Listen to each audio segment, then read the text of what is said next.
calls for peaceful civil protests were considered violent. And in fact, we do now know that Wednesday was a very long day. And I'll tell you, we were cranky. We were cranky because of a couple things. We were cranky because we lost our constitutional rights to protest. As a citizen, I was cranky because a WTO delegate could get into the no protest zone who's not a citizen from here, who doesn't live here, who doesn't pay taxes here, but has access to downtown, and we couldn't. And I was concerned because, and I guess I'm concerned because there doesn't seem to be honesty played out here at different levels about some of the problems that did occur in the street. And so I think that what I'm asking for is a very efficient discussion and investigation, and that those people that did cross the line need to be held accountable. And we need to begin as a community healing ourselves and going beyond those very ugly 36 hours. Because, sisters, brothers, those of you that were involved on the outside and here, we actually did some very exciting stuff in Seattle. And we need to understand that we put the WTO at the dinner table of citizens across this country who didn't know what it was just a few weeks before that.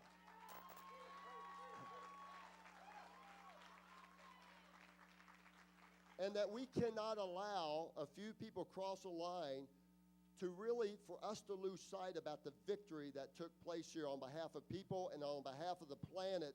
And we need to get beyond this so that we can continue engaging in this fight in the future to make sure that we turn the priorities of the World Trade Organization away from profits and towards people and towards the planet. Thank you. More seats up front. Councilmember Podladowski.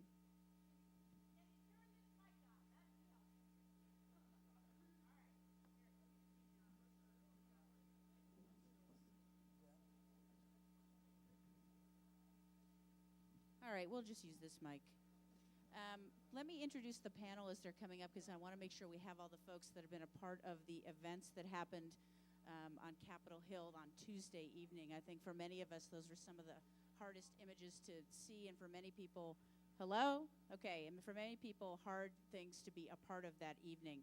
So we have a whole group of panelists that are here this evening. First, Eric, who's a homeless youth. Eric, if you could raise your hand. Thank you, just to make, Eric, okay, to make sure that you're here. Ann Donovan, a small business owner on Capitol Hill.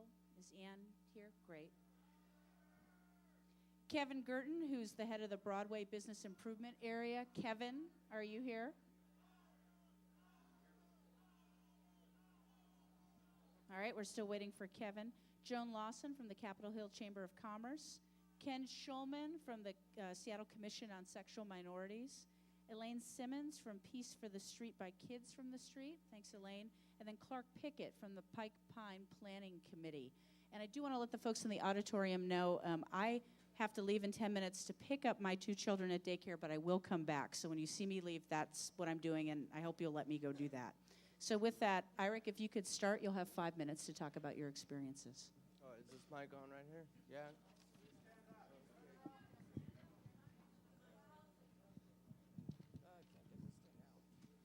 Okay, yeah, my name's Iric Treadway. I'm speaking in place of Janaea Bellows with a homeless youth perspective. I just want to say that I'm a Capitol Hill squatter. If anybody doesn't know what that is, basically it's kids that are homeless and take over abandoned buildings and fix them up kind of from the inside. And I just want to talk about how during the WTO protest, I'm really nervous. The cop...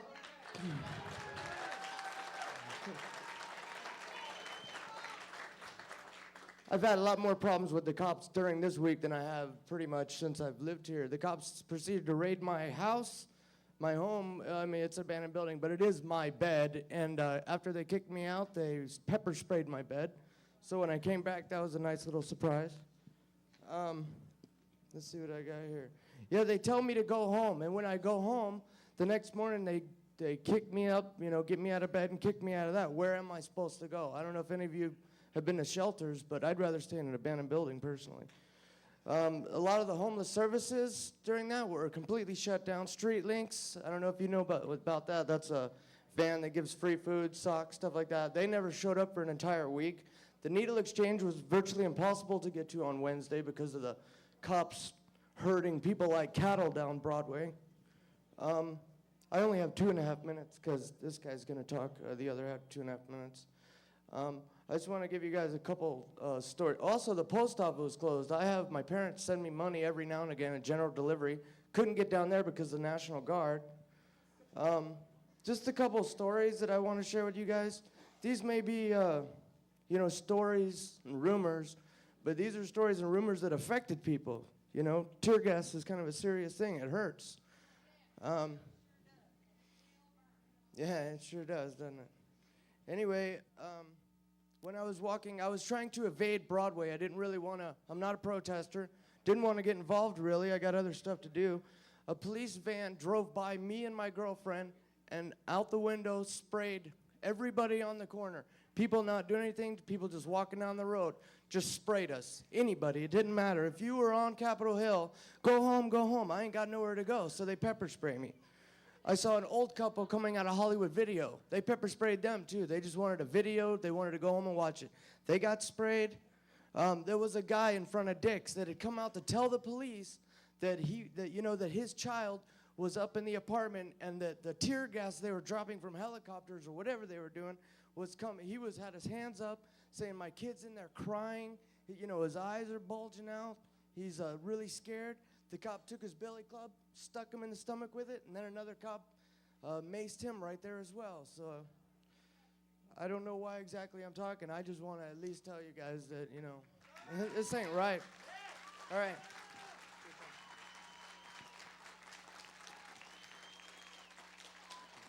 Good evening. My name is Rick, and I'm a homeless activist, and I was attacked with tear gas when I was up on Broadway. Because I am homeless and had no place to hide from the chemicals, like he said, and I have asthma, I'm still having trouble breathing every day. And I want to know what gave the police the right to attack Capitol Hill in the first place, and those of us that weren't even protesting. I'd also like to mention that police misconduct doesn't just occur this 1 week that the WTO is in town. And that I'm really glad that there's an organization such as Peace for the Streets by Kids from the Streets that lets me know that I have a voice that's just as loud as anybody else's that's here. Thank you.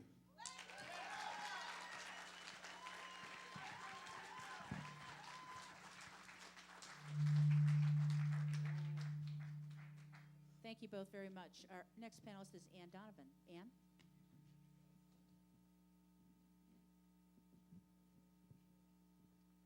Some people said you didn't want questions, but we've got questions. I've been involved in the community council for the past 3 years, mostly in transportation and neighborhood planning. Some of you know me from that. I've heard it mentioned that the police said that the streets need to be cleared because Broadway is used for emergency vehicles. I know that through transportation planning that that's not the case. It's 12th Avenue. So that just doesn't make any sense to me. If the police were able to negotiate with the protesters on Thursdays and Fridays, then why didn't this happen Wednesday night on Capitol Hill? Council to provide appropriate safe havens for homeless youth and adults on Capitol Hill, where none exist at this time. A place where social services and homeless advocacy groups can provide their expertise. These urban nomads' everyday existence is a constant struggle, and when the city declared a state of emergency, what options were available for them? We need to take this time now to provide for their needs, because in a time of crisis, they will not be a priority. We are receiving many phone calls on our hotline of missing people. We estimate upward in the dozens of homeless people are being detained in King County Jail who were swept up in the mass arrest, not because they were protesting, because they were easy targets. We also had a report from a mother who called that her son has been missing, a 17-year-old boy, since the beginning of this event. And a caseworker from DSHS also reported another missing teen. I want to thank you for hearing the voices of the people whose voices are mostly kept unheard. Thank you.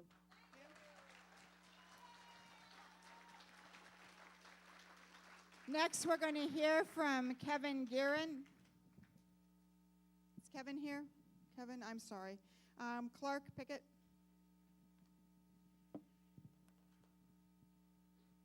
Hello. Everybody hear me?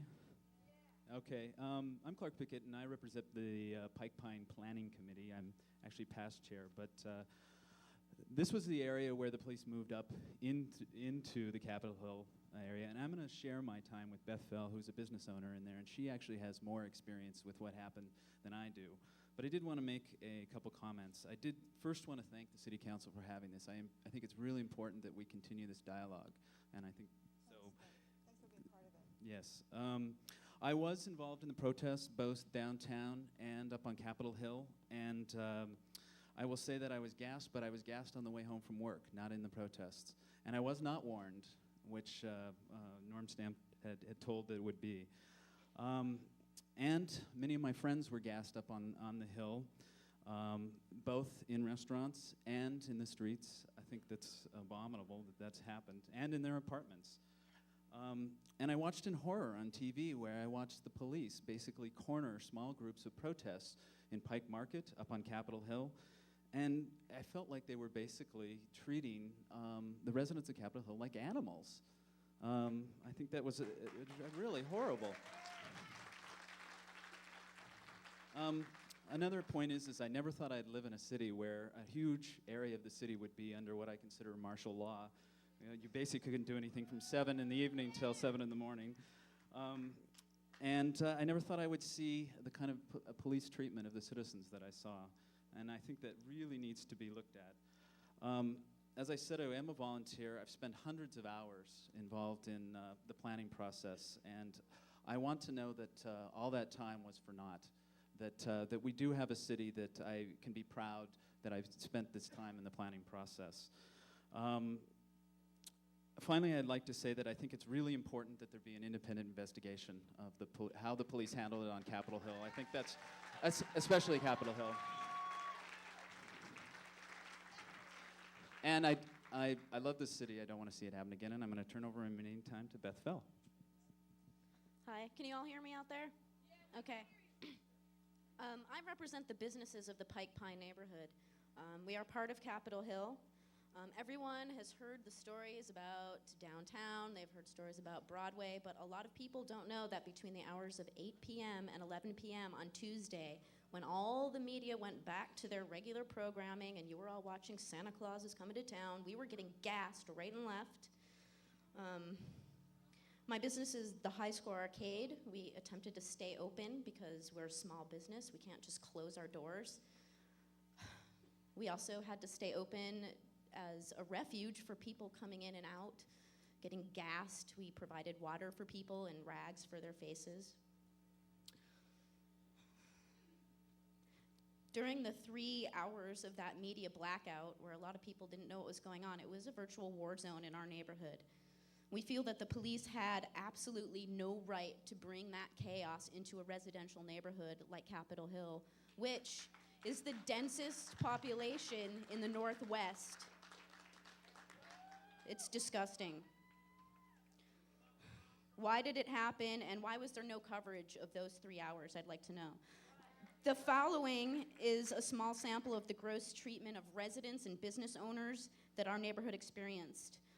High Score Arcade, Man Ray, 611 Supreme, Kincora, Our Place, Cha-Cha Lounge, Orifice, Hot Mama's Pizza, and others were all subjected to tear gas bombings directly in their doorways, outside of their storefronts, and in some cases, bombs were thrown inside the doorways while there were tons of people in there. One business owner has broken fingers from being beaten up by police after he threw back a can of tear gas that was thrown inside of his doorway.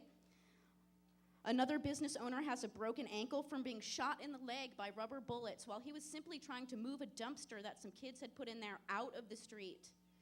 It's disgusting. An employee of a bar was shot 4 times by rubber bullets as he attempted to put out a dumpster fire outside of his workplace. The boyfriend of a business owner was standing in the doorway of his girlfriend's restaurant, just standing there, and he was thrown up against the wall and searched. Another friend of mine, unaware of what was happening in the neighborhood, went out to do her grocery shopping She tried to run from the scene and was chased for 3 blocks by policemen, beat and tear gassed at close range. All evening, people were coming in asking for rags and water for their eyes. A 7-year-old girl came in asking. She had been gassed. It's disgusting. I've been told a lot of accounts. I'm going to skip forward a little bit and just say, Sorry, your time is up. can I just say one more thing? One more thing. The merchants of Pike Pine are outraged at the treatment of residents and business owners we were subjected to during the week of the WTO. The SPD, the mayor's office, state troopers, National Guard, and anyone else who took part in the beatings, gassings, and general crimes against humanity should be ashamed of themselves, and we are all disgusted with you. I would like the panelists who have written statements, if they would submit them to Councilmember Compton. So if you could please submit your statements to Councilmember Compton, who will be chairing the review, we would appreciate it. We appreciated your questions. Thank you all to the panelists. Now we're going to begin the hearing. I will repeat the ground rules. Each speaker, thank you, panelists. Yeah, you're free to go. Thank you very much. We really appreciate it.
Comunidad con esta idea de racial profiling? Pues en general yo creo que la gran mayoría de la gente hispana ve a la policía en Seattle con recelo por las experiencias que hemos tenido nosotros en nuestros países, en Latinoamérica, sobre todo en Sudamérica, con los problemas de la dictadura, donde la policía tuvo un papel muy fuerte en arrestar a la gente y desaparecer gente. Entonces, en general, yo creo que la gente cuando se viene a Estados Unidos tiene esa imagen de la policía que es un cuerpo represivo que está ahí para ayudar al gobierno a tapar las cosas que ellos no quieren que nadie sepa. Y yo creo que hace falta más educación, más comunicación entre la comunidad emigrante y el departamento de policía para poder cambiar esa imagen y que la gente tenga más confianza para llamarlos cuando hay problemas. La comunidad latina percibe la policía aquí mucho como los perciben en el país de origen de ellos. Los mexicanos o gente de Sudamérica o de Centroamérica nos perciben como la policía de su país. Entre nosotros creemos en la mordida o nosotros somos corruptos, pero es totalmente incorrecto esa idea que nosotros somos aquí. Aquí la policía estamos simplemente para ayudar a la comunidad. Nosotros estamos aquí para asistirlos, para hacer la vida de ellos mejor. He tenido dos reacciones cuando tengo contacto con una persona latina que nada más habla español. El primero que he tenido es de que la persona, al mirarme en uniforme, inmediatamente piensa y se pone el pensamiento en la mente de que él es un oficial y no importa quién sea ni de dónde viene, él es un oficial, le va a hacer su trabajo y me voy a comportar de este modo. La otra reacción que he tenido es de que me miran como una persona latina y no como una persona que está haciendo trabajo como un oficial.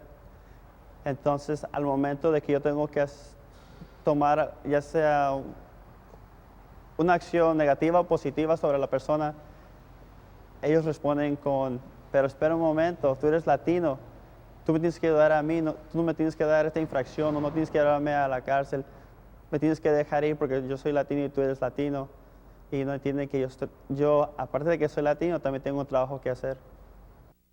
Usted acaba de ver un resumen de la perspectiva histórica de la comunidad latina y ha escuchado a los líderes de la comunidad y sus experiencias y percepciones pasadas con la policía. Ahora nosotros trataremos de destacar los problemas que existen actualmente entre la comunidad latina y el Departamento de Policía. Yo digo que muchas veces el problema existe en donde si ellos tienen quejas o tienen reportes que quieren hacer, muchas veces no encuentran los recursos donde poder reportarlos o donde poder pedir la ayuda. O si tienen preguntas, muchas veces no saben en qué manera reportarlo o hacerlo. Creo que hay falta de comunicación entre la policía y la comunidad latina. Yo creo que los problemas que hemos tenido en asuntos del área de las pandillas o otras cosas que se podrán evitar o se pueden hacer menos que lo que son si hubiera más comunicación entre la policía y la comunidad latina. Most of their interaction is just from what they see on the street or from what they hear from other people who speak Spanish. And there's a lot of misunderstandings about why police are doing what they're doing. A recent call I can remember was about 4 years ago where we had a bad stabbing situation that happened down on Cloverdale Street. And the police were called from 911, and the child that ran to call police, he ran like 3 blocks, dialed 911, and then we went to the payphone and had to run down the street to his house. When we got to the house, we had 2 people that were stabbed, and we had to clear the house. And there turned out to be like 9 or 10 people in that house. And when we cleared the house, we're concerned about our safety as well as everybody else's. And so it's dark, it's night, we're clearing a house, we're waking people up from in their homes at gunpoint with their flashlights drawn, and just to make sure that the bad guy's not still there, and to make sure that, we do our job. And for a lot of those people, they might hear from their relatives or from other people about that situation and think that police just come into people's houses and roust them for no reason. And what we're doing is we're being safe, and we're trying to keep a situation from being safe for them, and yet it can be totally misinterpreted. And if they don't understand why something happened, then they need to make sure that they call and try to have it explained to them. We do have a language line. We do have officers that do speak Spanish, and if they wanted to get a hold of somebody, either as supervisors or administrators, there are people that can interpret it for them and explain to them why the police did what they did. Como que hace más falta educación de cómo funciona la policía aquí, cuáles son las leyes que te protegen, qué es lo que puede y qué no puede hacer un oficial cuando te detiene, cosas así. Yo creo que la gente está muy confundida sobre cuáles son sus derechos o cuáles no son sus derechos.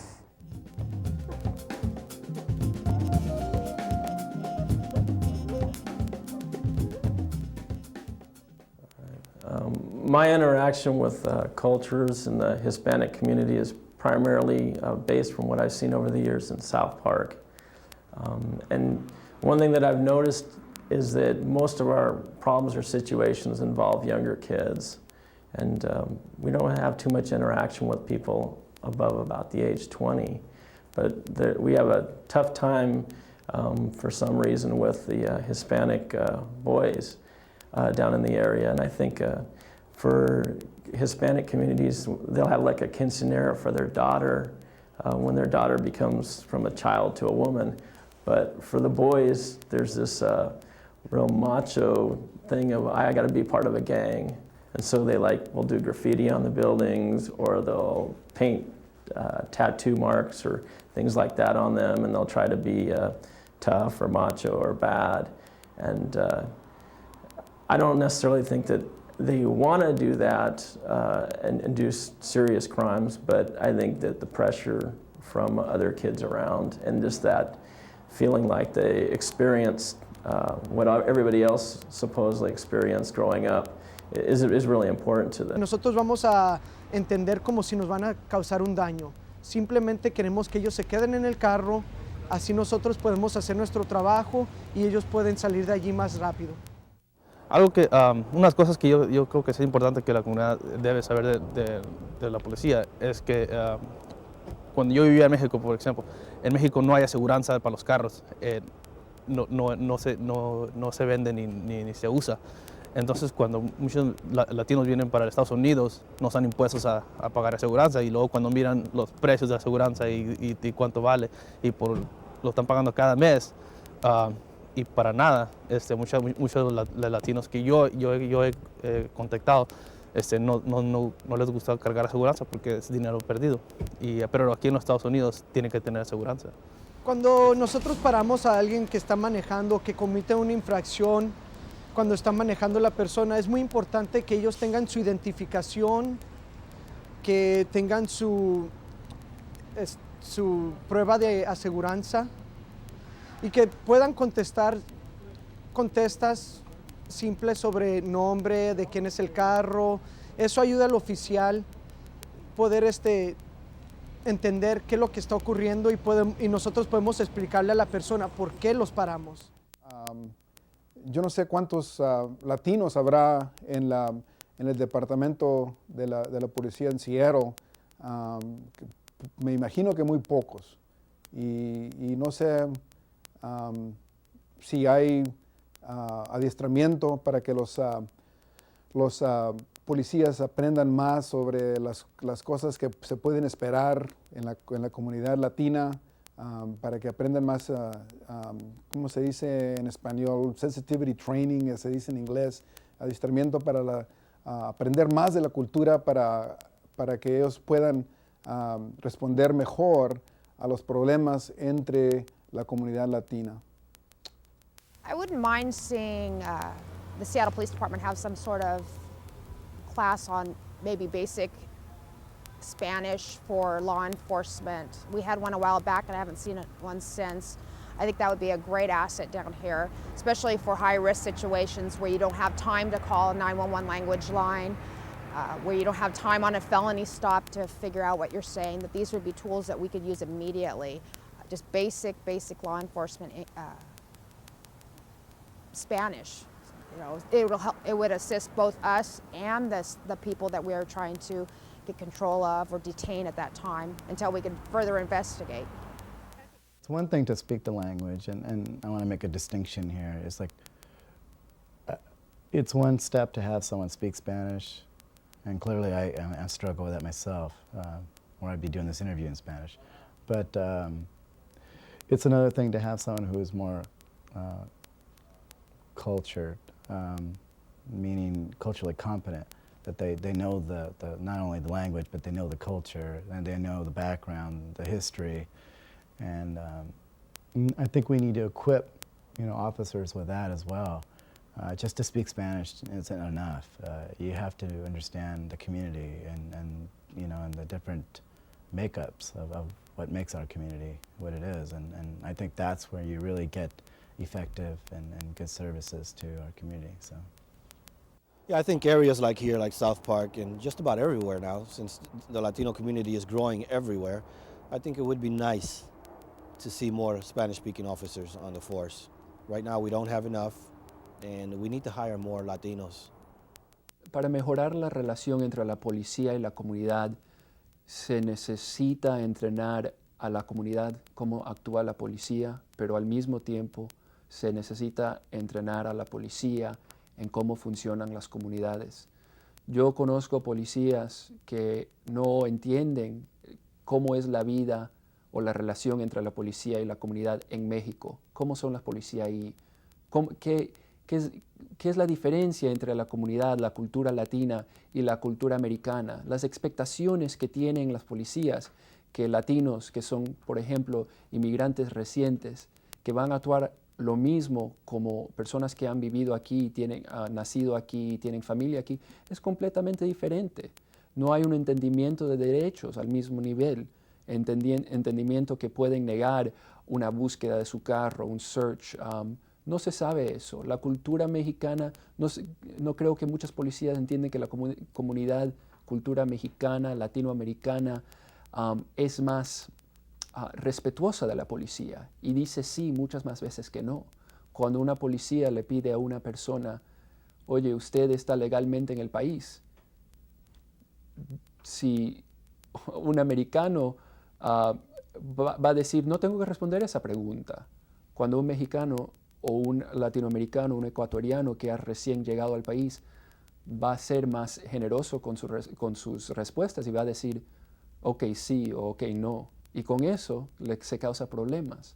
Hay diferencias entre las culturas y la policía, para tener mejor relación, tiene que entender cómo funciona esa cultura. Hemos visto algunos de los problemas que existen entre la perspectiva de la policía y la perspectiva de los latinos. En un momento escucharemos estos mismos individuos como ellos creen que se debe hacer para mejorar la relación entre ambos. Pues yo creo que, como miembro de la comunidad, yo creo que mi tarea sería, pues primero informarme y saber cómo funciona el departamento de policía. Y lo segundo sería buscar la manera de veras identificar cuáles son los problemas que tenemos con la policía en cada barrio, ¿no? Porque yo creo que es diferente dependiendo del área y dependiendo de la comunidad.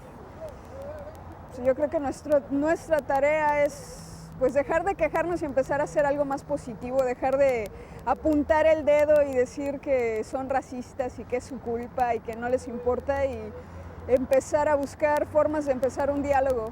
La comunidad latina podría ayudar a la policía aquí en Seattle necesitamos que ellos nos hablen, que nos ayuden y que nos digan cuáles son los problemas que ellos tienen en su comunidad. Necesitamos saber específicamente qué es el rollo que tienen las pandillas, cuáles son si tienen problemas con gente vendiendo drogas o narcóticos en su comunidad. Nosotros queremos que no se queden callados, porque ellos viven aquí y ellos tienen que estar orgullosos de su comunidad, y nosotros los podemos ayudar en cualquier modo. Eso es lo más importante, la comunicación. Queremos que ellos no se queden en silencio, pero que nos hablen a nosotros. Our responsibility to the police, I think as long as we're going to complain or talk about certain deficiencies that are going on, or maybe there's incidents or a lack of understanding. Someone once told me, Lola, if you're going to complain, then you better at least have some solutions to offer. And I kind of see it that way with this particular case. Is if you're going to have the Latino community saying we need to do this and do that, then I think that we need to step up as well and get involved and at least do what's necessary to help the community, but also to help the police department in developing better relationships. That means being on committees and task force and boards, and I think if there's opportunity, we should take it and try to do something about it. I think that the Latino community needs to step up, and that's something that our community in general needs to do, is to become comfortable with having an opinion and having a voice, not just to always be a victim and complain. We need to step up. Esperamos que hayamos retratado más claramente a usted el pasado, presente y futuro de los problemas que hay entre la comunidad latina y el Departamento de la Policía de Seattle. Ahora continuaremos esta discusión en el estudio con la representante de la comunidad latina, Jackie Larrainzad, el asistente de la policía, John Díaz, y el oficial de la policía, Juan Tovar. Muy buenas tardes y bienvenidos al programa de Policías, Cultura y Conversación. Presente con nosotros está la señorita Jackie Larrainzad, del Seattle Office for Civil Rights Policy Analyst. Y también con nosotros está presente el asistente jefe de policía, John Díaz. Vamos a tener una conversación sobre los problemas que vimos en el video. Y uno de los problemas más grandes que yo he visto cuando he tenido conversación con la comunidad latina, sea negativo o positivo, es que están muy preocupados sobre la relación del Departamento de Policía de Seattle y Corporate Kindred Spirit, a small business. This is a small business with a very big heart. Studio 904 is viewed as a pace setter in the hair salon industry, and owner Kay Harai is an extraordinary businesswoman. Kay believes the workplace should be a learning environment where employees receive weekly training sessions. Her 2 salons administer the Washington State Cosmetology Apprenticeship Program, which gives associates over 150 hours of education every year, in addition to the in-salon training that she provides. To further help her associates reach their full potential, Kay offers career advancement for her team and individual career mapping sessions for each one of her employees. Studio 904 rewards its associates with a progressive compensation system. She provides a health benefits package that includes company-matched medical, dental, and vision, paid vacations and sick leave, a 401k plan, company-paid training time, and company-paid community service time. The salon also produces a product line, and Kay uses this creative venture as a unique business and teaching opportunity. Staff members learn how to run a product-driven enterprise and develop their business skills. 5% of the product sales are donated to community causes, and then the entire staff shares in the resulting profits. Kay has participated in Washington Works and has hired 2 people from the program. Step into one of her salons and you think you've stepped into a mini United Nations. About 75% of her associates have immigrated here from countries such as Russia, Thailand, Vietnam, China, and the continent of Africa. The Salons Your Looking Good program strives to build healthy self-esteem in elementary students, and the salon adopts a local school every year. Hard to believe we're talking about a small business comprised of 2 salons. Kay Harai, you could teach the Fortune 500s a thing or two about diversity and community involvement as a business imperative. Come on up, please.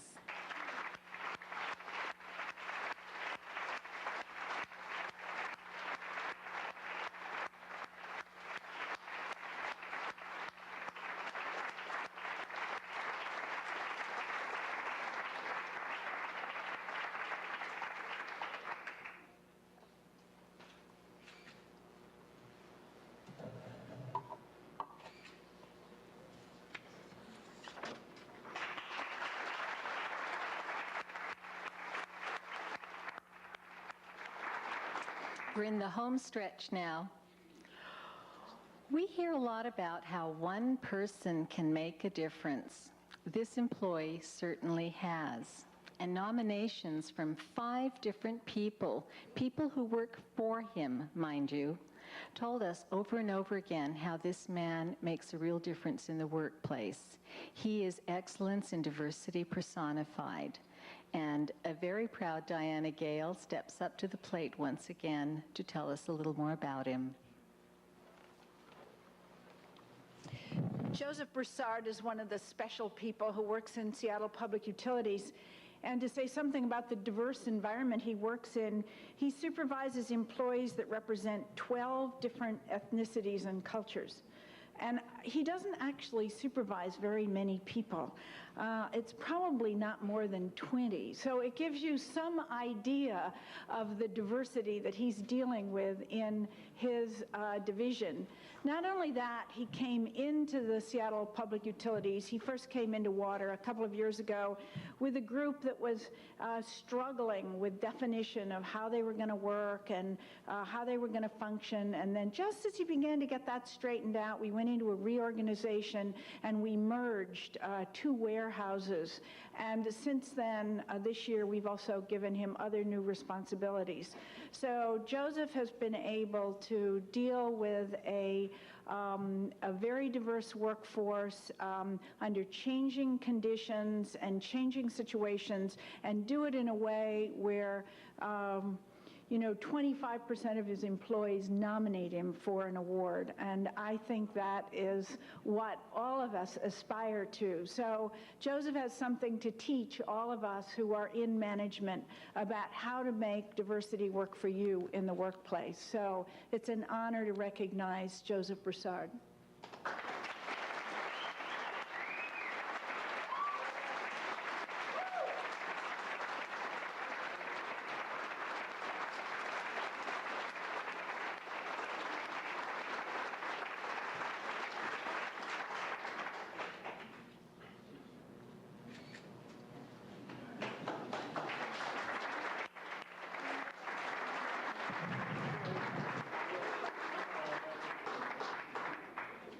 Truly, that was a conspiracy of love. I kept getting these nominations for Joseph Broussard, Joseph Broussard. I thought, something's going on here, but it felt wonderful. Now, our next recipient was given an assignment: find ways to ensure 911 and police dispatch services are readily available to members of Seattle's deaf community. What he did was develop programs, draft policies and procedures, select and purchase equipment, and develop community outreach strategies. Chief Stamper from the Police Department will give us the details.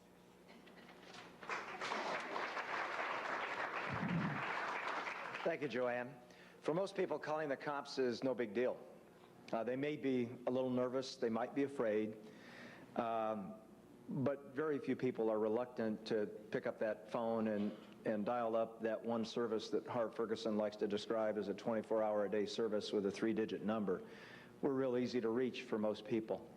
Imagine, if you will, however, that you are a member of our deaf community and that you see in front of your home or your business a pickup truck strike a child in the street. Imagine, if you will, please, if you're a member of our deaf community, witnessing a man running from a convenience store with a gun in his hand, or an intruder breaking into your home. That can strike true terror and a sense of desperation into the hearts and minds of those who are of our deaf community. Brian Howland, the recipient of this award this evening, did in fact develop the protocol for providing TDD and TYY services and accessibility to 911. This protocol has been adopted throughout all of King County.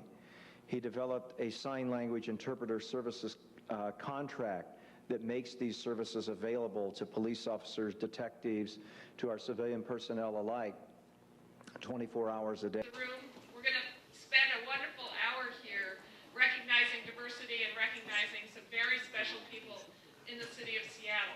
Hello, my name is Sarah Welch. I'm the director of the Personnel Division of the new Executive Services Department of the city. I'm practicing.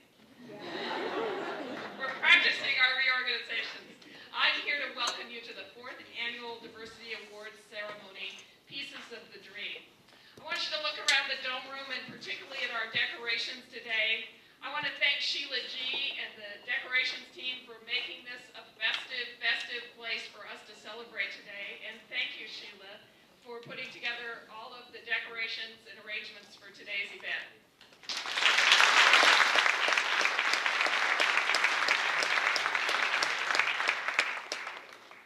In the few minutes we were gathering, I tried to scan and see some notable, famous, and elected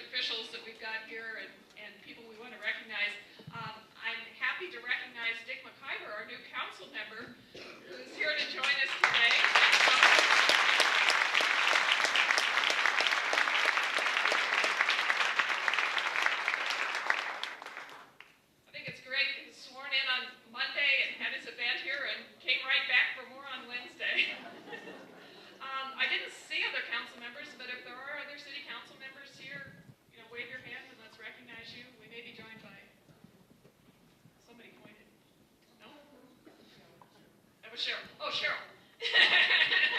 We're running another nomination for council member now. Dr. Brooks is here from the Training Institute. Welcome, Dr. Brooks.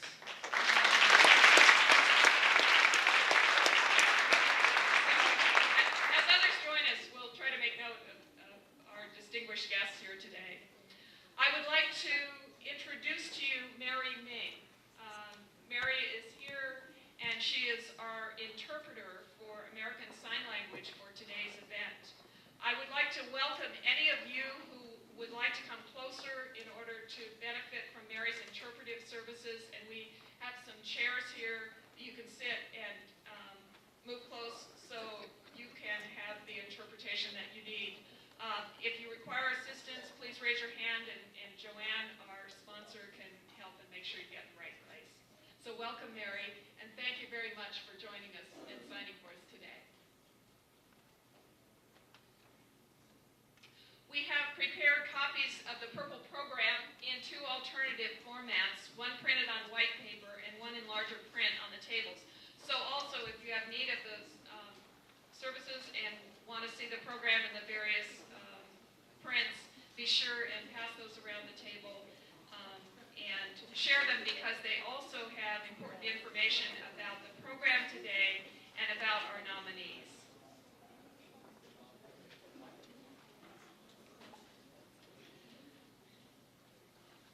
We as a city have experienced many changes over the past year, but some things remain constant, and this event is one of the constants. I'm proud to have been here now for the 4 years of this diversity celebration. For 4 years, we have honored diversity in a special way for the city of Seattle. Our employees and the legacy of Dr. Martin Luther King are with us in our special awards ceremony. In a very real way, we are recognizing city employees who keep Dr. King's dream alive with their commitment to diversity, equity, and social justice. These employees truly are an inspiration to me and to all of us, because it is up to us, to each and every one of us, to keep this legacy alive so Dr. King's dream can become a reality for the citizens of our city, our country, and the world. We are extremely lucky to work within the city of Seattle because the city respects and values the rich diversity of our workforce. We work in a city that understands that diversity makes our community stronger and more united. We've been reminded all over the world, from Bosnia to Rwanda, about tragedy and violence, which are the consequences that can take place when people don't celebrate and honor diversity, when people fear and distrust others who are different from themselves. I say we are lucky indeed. Before I introduce our guest of honor, I'd like to take a few minutes to tell you a little bit about these awards and how we made decisions to come to recognize the individuals here today. We have been looking for individuals and groups who've demonstrated innovation, leadership, and creativity when it comes to diversity. We assembled a committee made up of employees from throughout the city to review the nominations and to make recommendations, which were then forwarded to the mayor's office. I'd like to introduce, and if you wave when I call your name, the members of the selection committee who participated this year. We have Deborah Bird from the Muni Court, Vince Gonzalez from the Department of Housing and Human Services, Sandy Hanks from the Executive Services Department, Gary Lockwood from the Seattle Public Utility Department, Eileen Newell from Seattle Transportation, and Al Tafono from Parks and Recreation. Can we give those people a hand?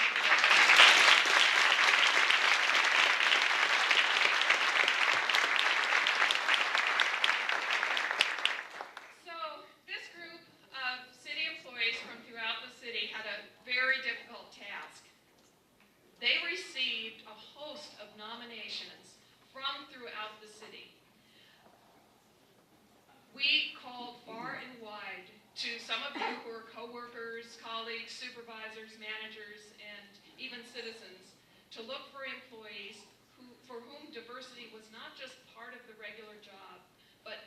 took responsibility to make a difference in diversity from unlikely sources, you might say.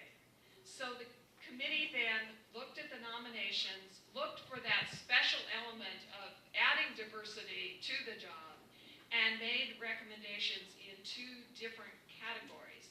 We have a group of people here whom we're going to recognize who were nominated by their friends, their coworkers. Then there is a group who were recognized by the committee to receive a certificate, and finally a group that will receive a plaque, which is the highest honor that we are able to bestow on them. The certificates represent people who have done excellent, worthy things and are worthy of mention, people who have distinguished themselves by action or deed. The plaque represents really superior excellence in leadership, and so though it's very difficult for the committee to make distinctions, there are all those distinctions in the awards that we're going to be giving today. As in the past, we were really impressed with the number of nominations we received, and you can see this by the list of the nominees, which is inside your program. So it's always difficult to draw a fine line between somebody who gets one kind of award and somebody gets another. The selection committee had a difficult job, but eventually they ended up making these recommendations you see today. The recipients, as you will learn about them, are as diverse a group as is the city of Seattle. We were really impressed and moved by the content of the nominations by each of you who may have taken the time. And we have Jerome back there taking a videotape. We will be on channel 28, I believe 5 o'clock on Friday, Saturday, and Sunday. Now, before we begin, I have a few public service announcements that are diversity related. We have some really beautiful posters of the ethnic festivals from Seattle Center that Deidre, who is now posing as Vanna White, is holding up. Feel free to come up after the end of the event and pick one up. They'll be on the awards table.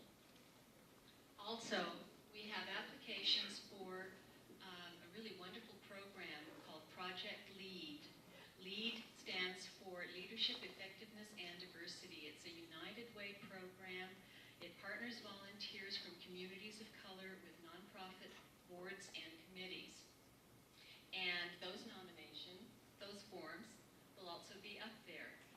The deadline is right around the corner. They're due on Friday, the 31st. So if this is an interest, please pick one up and fill one out.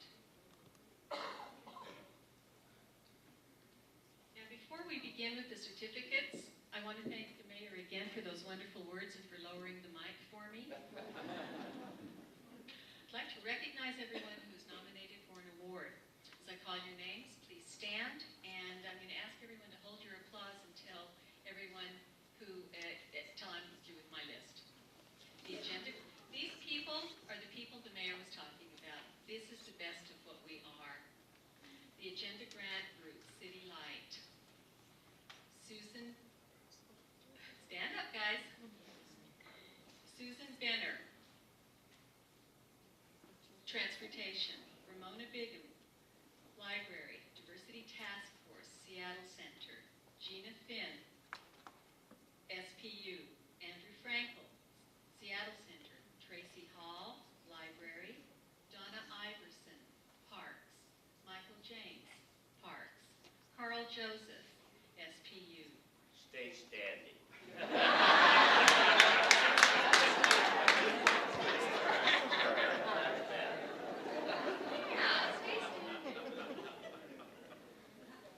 Cleo Kelly, Library. Don LaFrance, Seattle Center. Brian Lemker, Library. Barbara Louie, Seattle Center. Terry Lasko, Parks. Sharon Lee Nicholson, Personnel. Mary McKinney, City Light. Daniel Olson, SPU. Sadie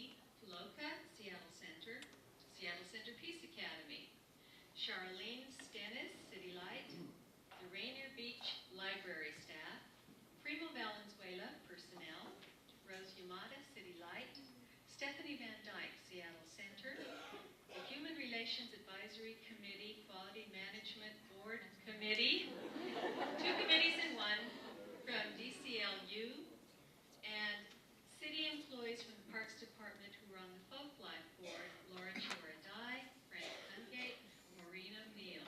Let's give these fellas a hand.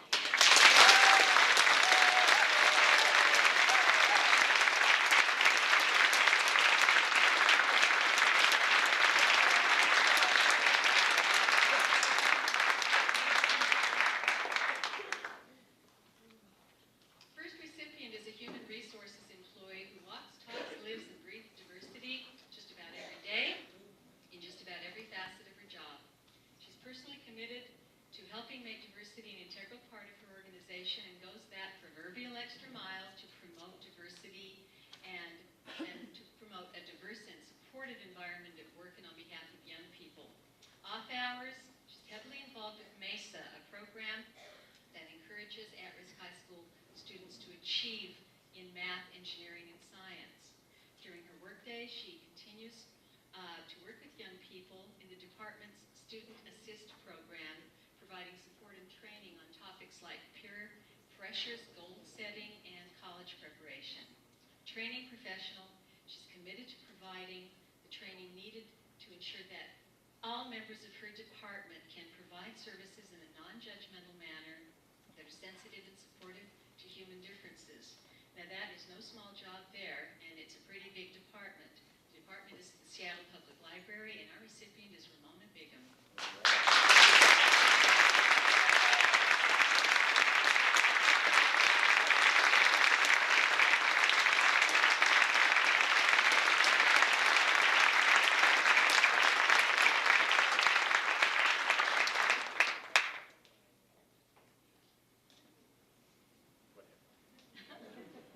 When we talk about our next person, when we talk about people who enhance our diverse quality of life here in Seattle, you could easily be talking about our next recipient.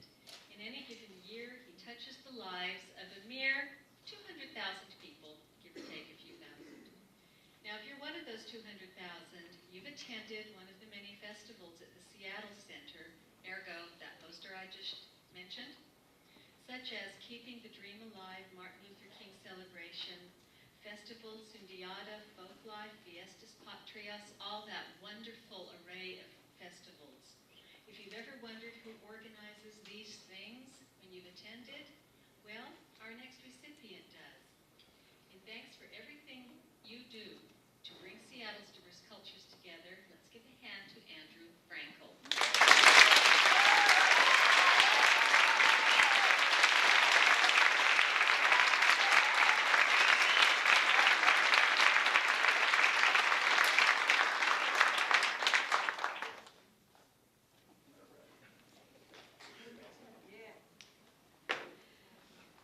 If you've attended the ceremony in previous years, you probably know that we have a soft spot for folks who work with young people.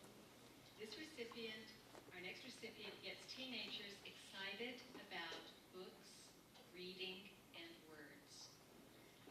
As the library's young adult project manager, she's instituted innovative projects that engage and involve teenage readers. She doesn't see this as just a job, she sees it as her calling. As a result, more kids have learned to love words and books. In the age of Nintendo and MTV, you might ask, how does she do that? By coming up with innovative programs that appeal to young people.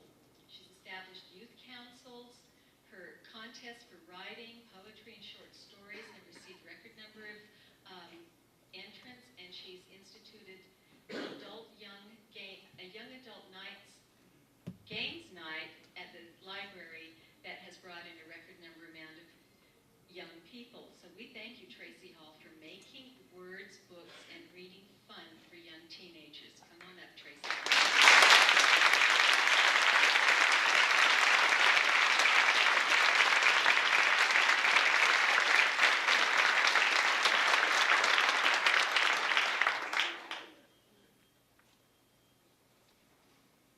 Our next recipient is a champion and advocate for people with disabilities. To her, the proper implementation of the ADA and improving quality quality of life is her mission in life. As the ADA representative and coordinator for specialized programs for Parks and Recreation, she's become an invaluable resource for city employees in every department, as well as to people in outside groups and private citizens. She conducts workshops at universities. She facilitates meetings between parents and professionals, and she's often the name given to general public questions, a person who asks questions on issues of the ADA. She's understanding and empathic, but she'll fiercely dig in her heels to